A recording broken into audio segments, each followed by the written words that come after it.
Domination of the elements, 403 years before the Dark Portal. For generations, orc clans lived on the fringe of the Gorian Empire, trading blows over territorial disputes, but never committing to all-out war with the ogres.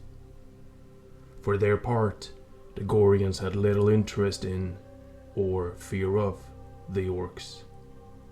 The ogres focused on their efforts on claiming fragments of Epaxis crystals and any other sources of power they could find in the world.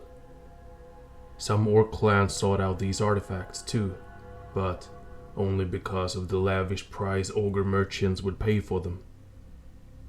Gorian sorcery had reached new heights of power and structure. The entire system of ogre rule and justice had been codified in support of magic and the wisdom of sorcerer kings, called imperators. Ogres were amused by the orcs' practice of shamanism, seeing the tradition as nothing more than quaint trickery to make the wind blow a little harder or fire to burn a little hotter. It wasn't until ogres witnessed the might of an elder shaman turning away a flash flood that would have destroyed an orc village that they began to understand the true power of the elements. Rather than seeking to learn this power with the same humility and awe that the orcs had, the ogres decided to take it by force. The Gorian leader of this time, Imperator Moloch, sent an army into orc territory and claimed the throne of elements for his empire. The incursion enraged the orc shaman, but the clans themselves were not yet stirred to action. The Gorians had not engaged in wanton slaughter, they had simply driven away the orcs.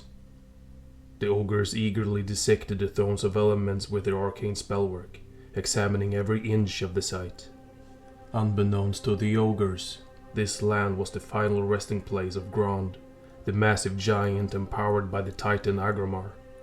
The Gorian sorcerers never could have imagined the mix of raw titan and elemental power that still lingered in the ancient giant's remains, and their careless experiments were disastrous.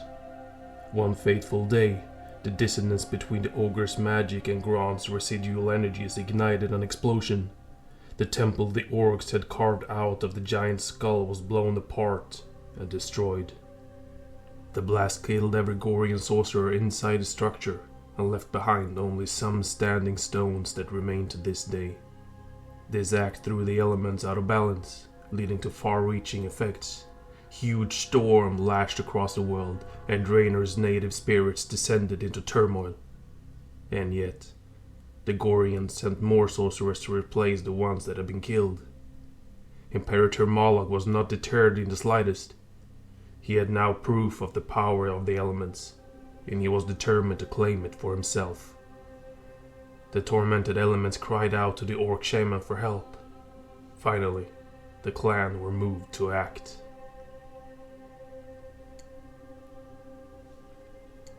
The clans united 402 years before the Dark Portal. At the next Karsh-Harg's festival, there were no celebration or rivalry, only mourning for what had happened to the Throne of Elements. The clan's shamans struggled together to calm Drainor's native spirits and bring them back into balance, to no avail. Not only were destructive storms raging across the world, but the elements had been rattled. Within a few seasons, every clan would undoubtedly suffer a famine the likes of which had never been seen. One that might not ever end. The Shadowmoon clan's elder shaman, Nelgarm, made an impassioned plea to all of the clans to act. The elements were calling for help. The reckless ogre sorcerers were still meddling with the sacred throne of the elements. The world itself was on the verge of suffering irreversible harm. The clans agreed to join together, and Nelgarm called upon the elements to bless his unity with their protection. The orcs marched to war as a single people. The clans first descended on the throne of the elements. Utterly surprised by the attack, the Gorian sorcerers retreated with little bloodshed. Yet, Emperor Moloch was quick to retaliate. The armies of the Gorian Empire moved en masse, attacking and slaughtering every orc encampment they could find. Total war engulfed Draenor. Now, all orcs were targets. Every village and dwelling, every male, female and child had to be prepared to fight. The Gorians imagined that this merciless tactic would strike terror into the hearts of their enemies. They certainly were not expecting the clans to rise to the challenge. Small, mobile groups of orc raiders slowly dismantled the Gorian Empire's network of fortresses and trading outposts, pushing the ogre armies back to their capital city, Goria.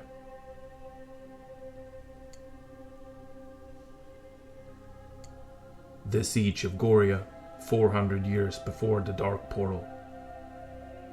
Goria's fortifications were significant, and the orcs saw no reason to waste countless lives breaking them down. They kept their distance on the hills surrounding the ogre city, content to starve out the enemy. The Gorians believed they could outlast any siege. They had ships and an ocean port, which the orc could only threaten with the help from the distressed elemental spirits. Due to the tumultuous state of the elements, the shaman were not as effective in calling on their powers as they once had been. But as the months passed, the ogres found themselves unable to maintain their empire. They had been wrong in thinking that they could solely rely on trade via the ocean to support their city. It simply wasn't enough. The ogres needed access to their network of land-based trade routes, which the orc had severed. Imperator Moloch and his sorceresses revisited the Apaxis crystal, searching for a way to break the siege. In time, they discovered an ancient Arakoan legend about the curse of Seath, and they began experimenting with ways to induce a similar affliction among the orcs. They succeeded.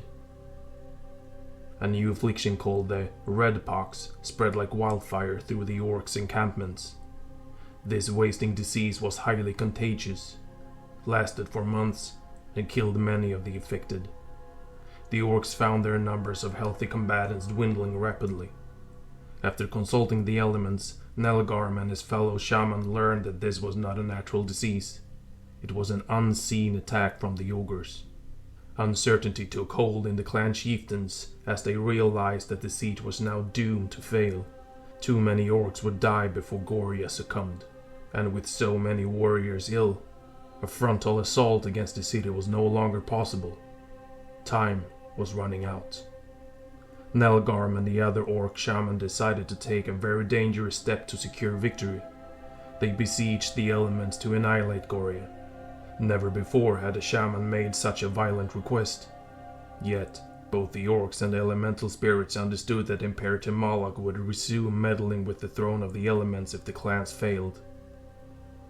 The shaman gathered outside Goria's mighty walls and witnessed the true fury of the spirits. What happened next would never be forgotten. A roaring storm churned above the city. The ground groaned and trembled. Over the course of hours, lightning and earthquakes brought down every wall of every building in South Goria. Fire enveloped the ruins, sealing off the escape routes and burning the ships in the capital's harbor.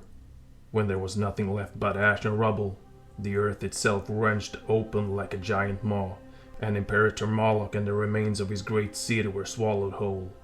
Untold thousands of ogres died that day. The elementals let none survive.